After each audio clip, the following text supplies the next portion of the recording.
मुझे परम सत्ता ने संसार के सामने पूर्ण रूप से प्रकट होने को मजबूर कर दिया है। 17 जून 1988। समर्थ सतगुरुदेव श्री रामलाल जी सियाग। दूसरे पत्र में इसी प्रकार की भाषा का प्रयोग करते हुए स्वामी जी ने अंत में यह कह डाला, क्या तुम यह कहना चाहते हो कि ऐसे जाति भेद जर्जरित, कुसंस्कार युक्त, दया रहित, कपटी, नास्तिक कायरों में से जो केवल शिक्षित हिंदुओं में ही पाए जा सकते हैं, एक बनकर जीने मरने के लिए मैं पैदा हुआ हूँ। मैं कायरता को घृणा की दृष्टि से देखता हूँ। कायर तथा राजनीतिक मूर्खतापूर्ण बकवासों के साथ मैं अपना संबंध नहीं रखना चाहता हूँ। मुझे किसी प्रकार की राजनीति में विश्वास नहीं है। ईश्वर तथा सत्य ही जगत में एकमात्र राजनीति है, बाकी सब कूड़ा करकट है। स्वामी जी के उपयुक्त पत्र दिखाकर मेरा मोह भंग कर दिया गया। मनुष्य शरीर ही सर्वोत्तम मंदिर है। मुझे प्रकाशप्रद शब्द के द्वारा सब कुछ मेरे अंदर ही मिला। मुझे बताया गया कि यीशु भी शरीर को ही सर्वोत्तम मंदिर मानता था। यीशु ने कहा था, मैं मनुष्यों की प्रशंसा नहीं करता। मैं ये जानता हूँ कि तुम में परमेश्वर का प्रेम नहीं है। मैं अपने पिता का अधिकार लेकर आया हूँ, पर तुमने मुझे ग्रहण नहीं किया। दूसरा कोई अपने ही अधिकार से आए तो तुम उसे ग्रहण करोगे। एक ही परमेश्वर है। तुम उस परमेश्वर से प्रशंसा प्राप्त करने की कोशिश नहीं करते, पर एक दूसरे की प्रशंसा ग्रहण करते हो। तुम कैसे विश्वास कर सकते हो? यह न सोचो कि मैं पिता के सामने तुम पर दोष लगाऊंगा। तुम पर दोष लगाने वाला मूसा है, जिस पर तुमने आशा रखी है।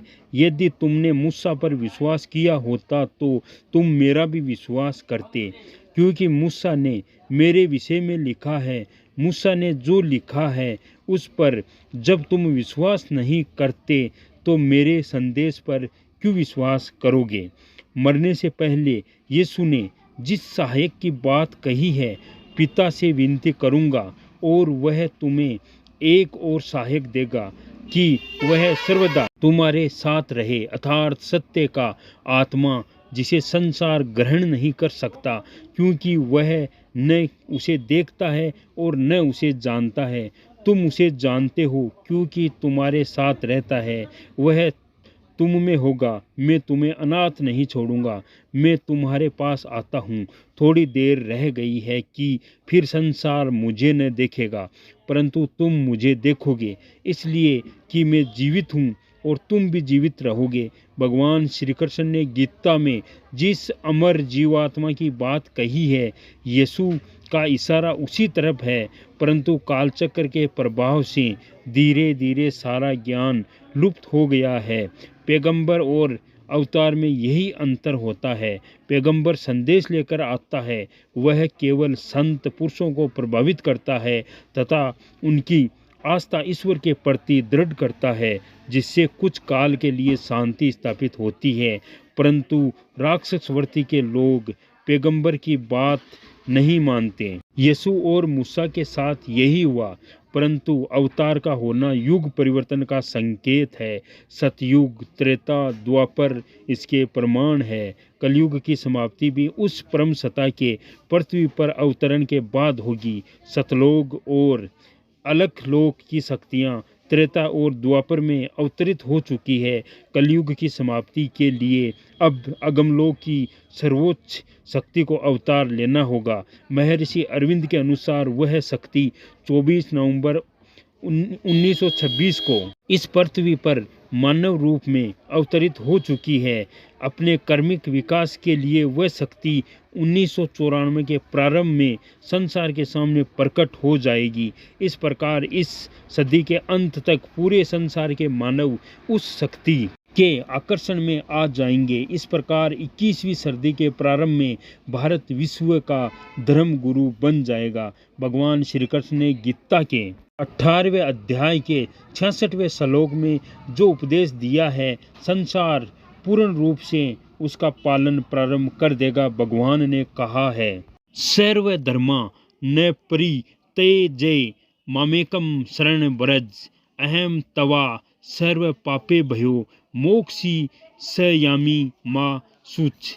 इस प्रकार कलयुग का अंत होकर सतयुग प्रारंभ हो जाएगा। इस प्रकार श्री महर्षि की ये भविष्यवाणी सत्य होगी। एशिया जगत हृदय की शांति का रखवाला है। यूरोप की पैदा की हुई बीमारियों को ठीक करने वाला है। यूरोप ने भौतिक विज्ञान, नियंत्रित राजनीति, उद्योग, व्यापार आदि में बहुत प्रगति कर ली है। अब भारत का काम शुरू होता है। उसे इन सब चीज़ों को अध्यात्म शक्ति के अध्ययन करके धरती पर ही स्वर्ग बसाना है। उपयुक्त भविष्यवाणी सत्य तभी होगी जब भारत पश्चिमी जगत को अपनी आध्यात्मिक शक्ति के द्वारा पूर्ण रूप से आकर्षित कर लेगा।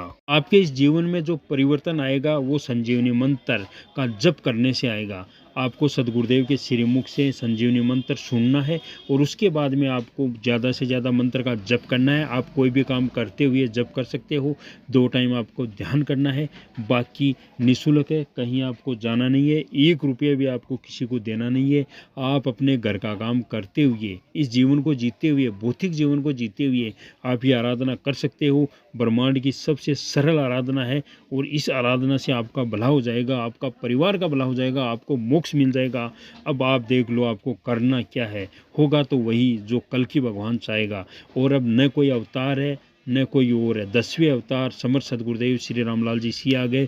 उनकी तस्वीर से सारी समस्या का समाधान होता है। वही 10वें अवतार है, लास्ट अवतार है और उन्हीं की शरण में आओ, आराधना करो, मोक्ष पाओ। जय गुरुदेव, जय दादा गुरुदेव।